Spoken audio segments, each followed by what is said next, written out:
تبلیغی جماعت نظام آباد مرکز کی زیر اہتمام متحدہ اضلاع نظام آباد و میدک پر مشتمل 3 روزہ اجتماع بتاریخ 19، 20 اور 21 جنوری بمقام سابقہ CRP کیمپ سارنگپور بودھن نظام آباد پر انعقاد عمل میں لایا جا رہا ہے۔ اجتماع گاہ میں تمام انتظامات مکمل کر لیے گئے ہیں۔ اجتماع گاہ کے لیے 50 ایکڑ اراضی پر مشتمل اور 2 مقامات پر گاڑیوں کی پارکنگ کے لیے 26 ایکڑ اراضی کو مستحق کی گئی ہیں۔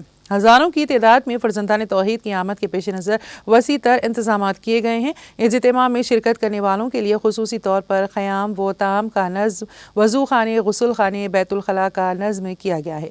اجتماع کے منتظمین نے شرکاء کے لیے ہر ممکن سہولتوں کی فراہمی کا خیال رکھتے ہوئے 8 طعام خانے و چائے خانے قائم کیے ہیں۔